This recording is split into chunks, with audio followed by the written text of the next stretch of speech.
കാനഡയിൽ G7 ഉച്ചകോടിയിൽ പങ്കെടുക്കാനെത്തിയ പ്രധാനമന്ത്രി നരേന്ദ്രമോദിക്കെതിരെ പ്രതിഷേധ പ്രകടനവുമായി ഖലിസ്ഥാനി തീവ്രവാദികൾ രംഗത്ത്. നൂറുകണക്കിന് വരുന്ന തീവ്രവാദികൾ ഒത്തുകൂടി വലിയ പ്രകടനമാണ് സംഘടിപ്പിച്ചതും.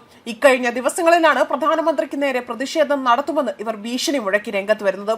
മോദിയുടെ രാഷ്ട്രീയം അവസാനിപ്പിക്കുക, കാനഡ സുരക്ഷിതമാക്കുക തുടങ്ങിയ മുദ്രാവാക്യങ്ങളാണ് ഖലിസ്ഥാനികൾ ഉയർത്തിയത്.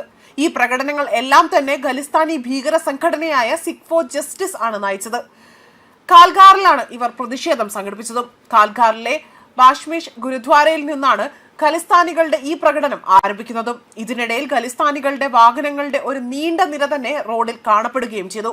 ഖലിസ്ഥാൻ ഭീകരനായ ഹർദീപ് സിംഗ് നിജാറിന്റെ കൊലപാതകത്തിന് ഇന്ത്യ ഉത്തരവാദിയാണ് എന്ന് പ്രതിഷേധകർ കുറ്റപ്പെടുത്തുകയും പഞ്ചാബിനായി ഖലിസ്ഥാൻ റഫറൻഡം നടത്തണമെന്ന് G7 നേതാക്കളോട് ആവശ്യപ്പെടുകയും ചെയ്തു. എന്നാൽ എല്ലാ സിഖ് സംഘടനകളും ഈ പ്രകടനത്തെ പിന്തുണച്ചില്ല.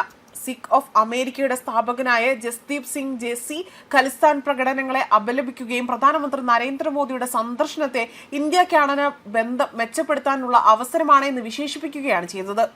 കനേഡിയൻ പത്രപ്രവർത്തകനായ ഹർദീപ് സിംഗ് പ്രകടനത്തെ വിമർശിച്ചു. ഇത് G7 പോലുള്ള ഒരു പ്ലാറ്റ്ഫോമിൽ ദുരുപയോഗം ചെയ്യപ്പെട്ടു എന്ന് പറഞ്ഞു. മറുവശത്ത് കനേഡിയൻ പ്രധാനമന്ത്രി മാർക്ക് കാർണി ഇന്ത്യയെ G7 ക്ഷണിച്ച നടപടിയെ പുകഴ്ത്തി സംസാരിക്കുകയും ചെയ്തു.